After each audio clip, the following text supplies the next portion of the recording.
বলিউডের কারিনা কাপুরের নতুন ছবি ঘিরে সোশ্যাল মিডিয়ায় বিতর্ক যেন থামছেই না।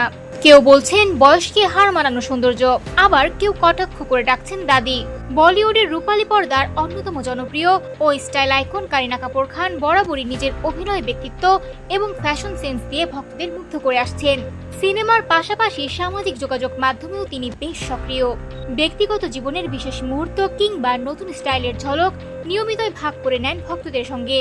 সম্প্রতি নিজের ভেরিফাইড ইনস্টাগ্রাম অ্যাকাউন্টে নীল সমুদ্রকে পটভূমি করে একগুচ্ছ নতুন ছবি পোস্ট করেছেন কারিনা।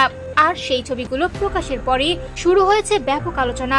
ছবিতে দেখা যায় লাল রঙের বিকিনি টপের ওপর হালকা নীল ডোরাকাটা শার্ট পরে একদম ক্যাজুয়াল সামার লুকে ধরা দিয়েছেন তিনি। মাথায় বাঁধা ছিল নীল রঙের প্রিন্টেড স্কার্ফ, গলায় সূক্ষ্ম লকেটের চেইন, নো মেকআপ লুক এবং সমুদ্রের বাতাসে উঠতে থাকা চুল। সব মিলিয়ে কারিনার স্বাভাবিক সৌন্দর্য যেন আরো উজ্জ্বল হয়ে উঠেছে।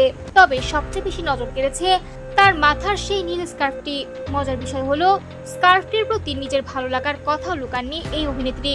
ছবির ক্যাপশনে তিনি লিখেছেন, যেমনটা দেখতে পাচ্ছেন এই স্কার্ফটি আমার ভীষণ পছন্দ হয়েছে।